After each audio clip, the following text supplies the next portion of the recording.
الحمد لله رب العالمين ثم الصلاة مع السلام على أشرف المرسلين نبينا محمد وعلى آله وأصحابه وسلم تسليما كثيرا. Chers frères, chères sœurs, aujourd'hui, Inch'Allah Ta'ala, ensemble, on va méditer sur un verset qui a fait pleurer des pieux avant nous, un verset à méditer. Allah Subhanahu wa Ta'ala nous a donné le Coran dans un seul but, c'est de méditer, mais de mettre en pratique ce que nous recommande Allah Subhanahu wa Ta'ala et de s'éloigner ses interdits Jalla wa Ala.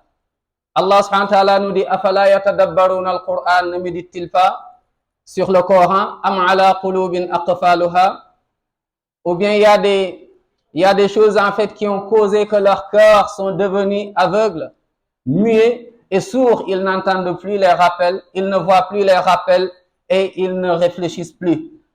Chers frères, chères sœurs, ce rappel nous concerne encore une fois tous sans exception. C'est un verset.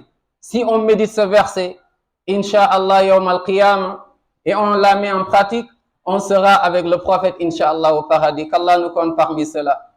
C'est un verset qui a fait pleurer des cœurs imbus de foi, de la crainte d'Allah, des cœurs imbus de la sincérité, des cœurs, alhamdulillah, imbus de l'amour d'Allah subhanahu wa ta'ala, un amour sincère, ainsi que l'amour de Rasul alayhi salatu wassalam. Allah nous dit, oh vous les croyants, vous qui avez porté la foi. Donc nous tous, on est appelés, on est concernés, hommes et femmes sans exception. Allah nous appelle par le nom qu'il a choisi pour nous et le meilleur des noms, le nom la foi. Oh vous qui avez porté la foi, ya ayyuhalladhina amanu, quel honneur de la part du miséricordieux par excellence. Allah nous dit, oh vous qui avez porté la foi, craignez votre Seigneur, craignez Allah. Et que chaque âme regarde ce qu'elle a préparé pour son lendemain, pour demain, là où elle va partir. Craignez Allah. Sachez qu'Allah est au courant de tout ce que vous faites. Ya ayyuhalladhina amanu. Allah nous appelle. Écoutons cet appel d'Allah subhanahu wa ta'ala. Comme disait un des pieux, quand tu entends un verset d'Allah, écoute-le par tes oreilles, mais médite-le avec ton cœur. Donc, écoutons ces versets avec nos oreilles, bien sûr, mais surtout de méditer ces versets avec nos cœurs. Le gagnant parmi nous, c'est celui qui, après une fois entendu le verset d'Allah et qui médite ce verset, et qui prend, Inch'Allah, une décision ferme de mettre en pratique. Si c'est quelque chose à faire, il est prêt à le faire. Si c'est quelque chose à délaisser, il est prêt à le délaisser. Celui-là fait partie des gens qu'Allah aime. Allah nous dit, craignez Allah et préparez un jour qui est devant vous. Allah est au courant de tout ce que vous faites. Il nous appelle. Ya ayyuhalladhina amanu. يا أيها الذين آمنوا اتقوا الله يا أيها الذين آمنوا اتقوا الله ولتنظر نفس ما قدمت لغد واتقوا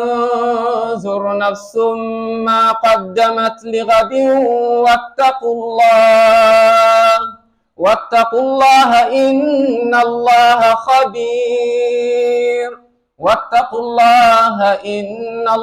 خبير بما تعملون. Chers frères, si on médite ce verset, c'est pour cela cet verset qui se trouve donc à la dernière page de Souratul Hashr. Pour vraiment comprendre le sens de ce verset, c'est pour cela Allah subhanahu wa ta'ala nous relate des choses qui vont nous encore faciliter la compréhension de ce verset. Allah nous parle du paradis et de l'enfer. Rappelle-toi du paradis, rappelle-toi de l'enfer. Al-Jannah wa Nar. Il n'y a que deux maisons qui se trouvent devant nous. De toute façon, on y sera quelque part. Soit au paradis qu'Allah nous compte parmi ses résidents, ou bien en enfer qu'Allah nous en préserve. Rappelle-toi du paradis tous les jours. Rappelle-toi de l'enfer également. Le deuxième point qui va nous faciliter la compréhension également de ce verset et de méditer ce verset, c'est de se rappeler du Coran et de ses enseignements. C'est pour cela la page nous parle également du Coran. son importance. Et également la troisième chose qui va nous faciliter la compréhension, la méditation de ce verset, c'est de se rappeler de la grandeur d'Allah subhanahu wa ta'ala. Allah nous cite ses noms subhanahu wa ta'ala dans ces versets. Et de se rappeler en dernier lieu la dernière ou bien la première nuit que tu vas passer dans ta tombe. Comment tu seras et comment sera cette nuit? La première nuit que tu vas passer dans la tombe, on t'a mis on a creusé, on t'a mis dedans, on a tout enfermé et tout le monde est reparti, les amis, tu as laissé tes biens, tes proches, tout le monde est parti, tes diplômes, tout est derrière. Tu étais un professeur, tu étais un étudiant, un élève, tu avais des diplômes, machallah, mais tout est derrière, seul dans une tombe. Quand on se rappelle donc de cela, ça va nous faciliter la compréhension de ce qu'on est en train de parler. C'est pour ça Allah SWT nous dit, Ya ayyuhalladhina amanu, ô vous qui avez porté la foi, ittaqullaha wal tanzur nafsum ma qaddamat lighad, wattaqullaha innallaha khabirun bima ta'malun, wa la takunu kalladhina nasullah. Ne soyez pas comme ceux qui ont oublié Allah, ceux qui ont épousé ad-dunya, mais qui ont divorcé l'akhirah. Ceux qui ont aimé dunya, ils ont mis dunya dans leur cœur, mais ils ont oublié Allah. Ceux qui ont oublié Allah subhanahu wa ta'ala, et ceux qui ont oublié cette rencontre avec Allah. C'est une rencontre là, Bouddha, il faut que tu sois un jour devant Allah. Il n'y aura personne avec toi. Il n'y aura pas d'argent. Il n'y aura pas carte bleue. Il n'y aura pas de chéquier. Il n'y aura pas d'amis. Il n'y aura pas de parents. Il n'y aura personne seul devant Allah. Et Allah subhanahu wa ta'ala va te questionner et tu vas répondre. Est-ce qu'on a préparé ce jour? Chers frères, si on se rappelle de ce jour et de cette première nuit qu'on va passer dans la tombe, il n'y a rien qui va nous détourner de notre premier projet, le pourquoi on est créé, le pourquoi tous les prophètes sont envoyés, le pourquoi tous les livres sont révélés, le pourquoi on est là, c'est pour adorer Allah. C'est pour adorer Allah subhanahu wa ta'ala. Naam ayyul ikhwa, chers frères, sinon on est perdant. Si on se rappelle vraiment de ce verset, qui nous parle du paradis, qui nous parle de l'enfer, qui nous parle de la grandeur d'Allah, jusqu'à nous parler du Coran. لو أنزلنا هذا القرآن على جبل لرأيته خاشعا متصدعا من خشية الله. Si ce Coran avait été révélé sur des montagnes, tu l'aurais vu, nous dit Allah subhanahu wa ta'ala, tu aurais vu ces montagnes s'écraser tellement la grandeur, la lourdeur de ce Coran. Allah subhanahu wa ta'ala, wa tilka al-amthalu nadribuha lin-nas la'allahum yatafakkarun. Il nous parle de sa grandeur. Huwa Allah. Huwa Allahu alladhi la ilaha illa hu. Alimul ghaybi wa shahada. C'est lui le connaisseur de l'invisible et de visible. Il n'y a rien qui se cache d'Allah subhanahu wa ta'ala. Alimul ghaybi wa shahada huwa ar-rahmanur rahim. Huwa Allah. Huwa Allahu alladhi la ilaha illa hu. Al-Malik, Al-Quddus, Al-Salam, Al-Mu'min, Al-Muhaymin, Al-Aziz, Al-Jabbar, Al-Mutakabbir. Subhanallahi amma yushrikun. Huwa Allah. Huwa Allahu al-Khaliq al-Bari al-Musawwir. Lahu al-asma'u al-husna. Yusabbihu lahu ma fi as-samawati wal-ard. Quelqu'un dont le cœur est rempli de la grandeur d'Allah subhanahu wa ta'ala, il va mettre la religion au centre de sa vie. Il va mettre donc la religion, donc la priorité de ses priorités. Mais quelqu'un qui oublie cela, chers frères, qui ne se rappelle pas d'Allah et qui ne se rappelle pas qu'un jour, et on ne sait pas c'est quel jour, peut-être c'est aujourd'hui, peut-être c'est demain, tu ne sais pas combien il y a de personnes qui connaissaient, ils ne sont plus là, sont partis, sont sous la terre. Et toi, aujourd'hui, tu es là. Quand est-ce que tu vas partir? Où est-ce que la mort va te trouver? Mais surtout, comment la mort va te trouver? Dans quelles conditions? Est-ce que tu seras soumis à Allah? Ou bien tu seras dans les péchés? Quand la mort va venir, est-ce que tu ne seras pas parmi les gens qui mangent le haram, qui consomment donc le riba, l'usure? Aujourd'hui que les gens banalisent. Est-ce que tu ne feras pas partie des gens quand la mort va descendre parmi les gens qui font az-zina, la fornication? Est-ce que tu ne feras pas partie des gens parmi les femmes qui disent non? Moi, je ne mets pas de voile, il fait chaud, sachant que l'enfer est plus chaud. Quand la mort va venir et tu ne sais pas quand, est-ce que la mort ne va pas te trouver en train de jouer les jeux de hasard, la carte et des jeux, je ne sais même plus comment les noms, que beaucoup de gens, même des personnes âgées, utilisent avec leur téléphone et qui jouent, qui gagnent de l'argent illicitement, et on va te questionner sur ça. Est-ce que tu te rappelles de la première nuit dans la tombe? Est-ce que tu te rappelles de la mort? Est-ce que tu as préparé ce retour vers Allah? Naam. Rappelons-nous de cela, yul ikhwa. qu'Allah nous compte parmi ses vrais serviteurs. mbokk yàlla na yàlla yërëm ñu jéggal ñu def ñu dëgg-dëgg jullit yàlla ñuy wax ci alquran aaya boo xam ne war nañ ko méditer xalaat ci dee dafa gaaw kenn xamul kañ la kenn xamul fan la te surtout kenn xamul naka la dee di fekkee ban condition ñun ñi fi nekk ñëpp am na ñoo xam ne seen waajuru góor newatu fi dem na am na ñoo xam ne seen waajuru jigéen dem na gaañu nañ yàgg na yàlla na yàlla yërëm leen xare leen aljanna am na ñoo xam ne seen frère de même père même mère sont déjà partis gaañu nañ am na ñoo xam ne seeni xarit ñoo doon jàngandoo am ñoo xam ne yéen a doon voyageandoo yéen a doon lekkandoo anañu tey ñu ngi ci suuf seen kër suuf la seen néeg suuf la seen njëgënaay seen lal suuf la yow ana nga yaa ngi ci kaw te à tout moment tu vas partir mais tu ne sais pas xamuloo kañ la mais lu wër te war mooy kullu nafsin zaiqatul mawt ñëppay dem ana suñu waajur benn bés dina ñëw dinañu nettali comme ça nga ñëw Limaamu Laay ñu ne am na diw ndeysaan fii la doon jàngee il était professeur am na ay professeurs yi fi nekk yu gaañu yu ñu xam am na ñu fi newoon tey suñ fi ñëwee ça me rappelle donc des souvenirs am na ñu bari ñoo xam ne jaaroon nañ fi mais tey newatuñ fi nañu fàttaliku bés penc chaque jour neel amaana tey mooy sama dernier jour ci kaw suuf nga fàttaliku màggaayu yàlla saa yoo demee bay bàkkaar xalaatal yàlla ñaata at yàlla ngi lay suturaal ñaata at nga fàttaliku màggaayu yàlla nga fàttaliku aljanna ak safara dafa metti fàttalikul bàmmeel xatuk bàmmeel lëndëm bàmmeel mbugalu bàmmeel ñetti question lañ lay laaj sa bàmmeel loo sàggan ci kaw suuf fexeel ba ñetti moom nanga ko xam mooy kan mooy sa borom man rabbuk lan mooy sa diine maa diinu kan mooy sa yonent man nabiyuk ñetti moom loo sàggan nul n'est censé ignorer ces 3 points fondamentaux kan mooy sa borom xamal yàlla kan mooy sa yonent xamal muhammad sallallahu alayhi wa sallam nga topp sunnaam xamal l'islam nga jàng sa diine waaye yàlla nee na yaa ayyuha alladina amanu ay yéen ñi gëm yàlla yéen jullit ñi way gëm yàlla yi ittaqullaha ragal leen seen borom wal tandur nafsun ma qaddamat li ghad ku nekk na xalaat préparer lan lay yóbbaale yowmal qiyaama buñ la suulee ba ñëpp dellu nga war a dekki téere di naaw sa téere sa jëf yi ñu pesé ko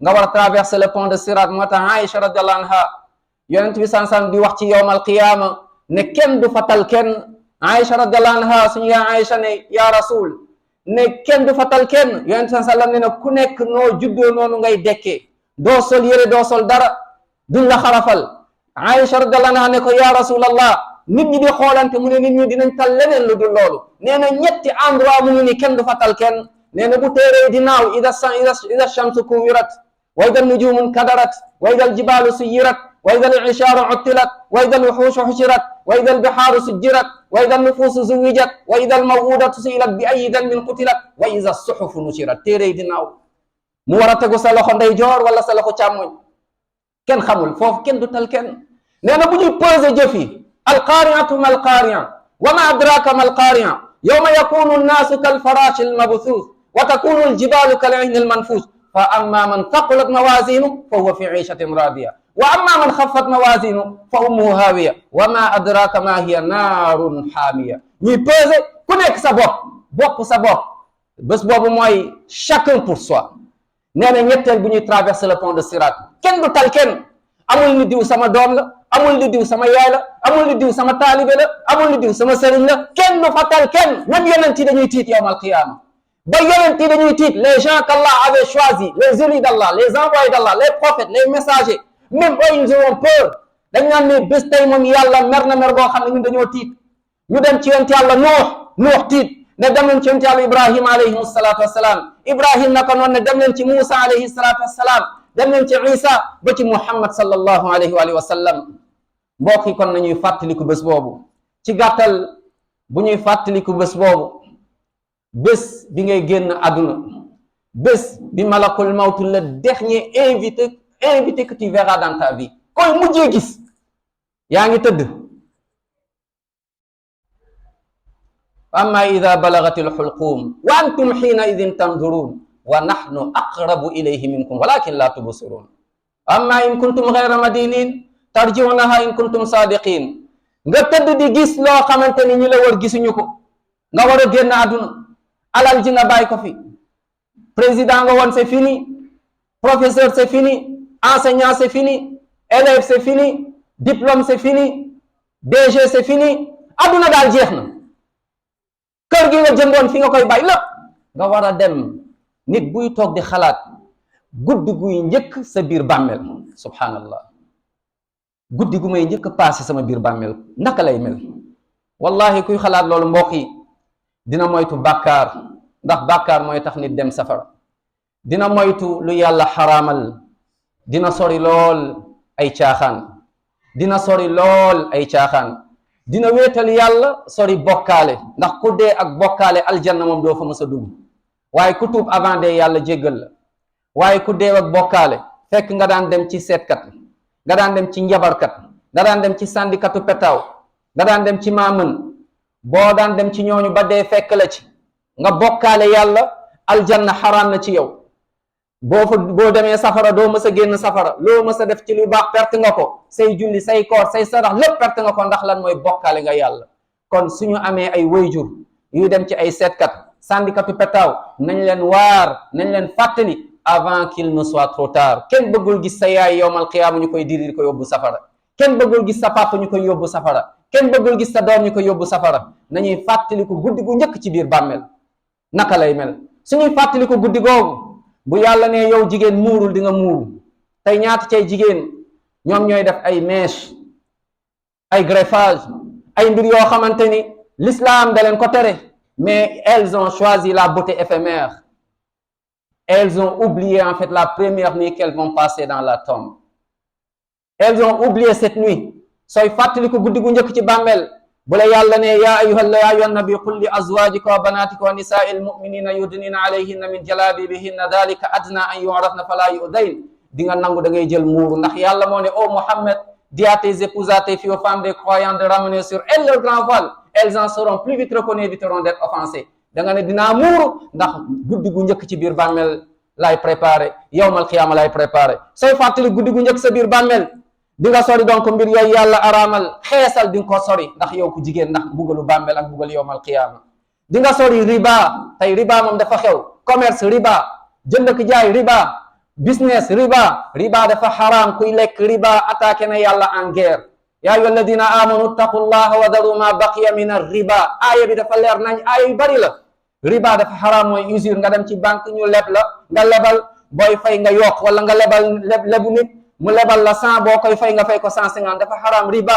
tey moom dañ ko banaliser booy xalaat guddi gu njëkk ci biir bàmmeel di nga moytu riba di nga moytu mooy que ni am alal te doo dem aj ñaata ci ñun ñoo am alal war a aji il préfère faire le tour du monde waaye duñ dem aji ñaata ci ñun ñooy am ay alal waaye duñ génnee zakat booy fàttali ko guddi gu njëkk ci biir bàmmeel di nga moytu caaxaan di nga moytu ay fo di nga moytu musique ak fecc ak woy ndax nekkul loolu moo tax yàlla bindu la li tax yàlla bindu la mooy nga jaamu ko sooy fàttali ko loolu di nga moytu carte ñi di jouer ay carte xaalis boobu yàlla mere la di la rëbb waaye di nga moytu njaaloo di nga moytu bàkkaar yoo xamante ne tey nit ñi dañ koo négliger di nga moytu wax lu dul dëgg ndax lan mooy guddi gu njëkk sa biir bàmmeel di nga jaamu yàlla wéetal yàlla waaye di nga topp yonent Muhammad sallallahu alayhi wa sallam ndax kat ci loolu la texe nekk wa man yuti llaha wa rasula faqad faaz ku topp yàlla yonent sallam texe na waaye wa man yaasi llaha wa rasul faqad dalla dalalan mubina quiconque désobéit à Allah et son messager s'est égaré certes d'un égarement évident yàlla nañ ci yàlla musal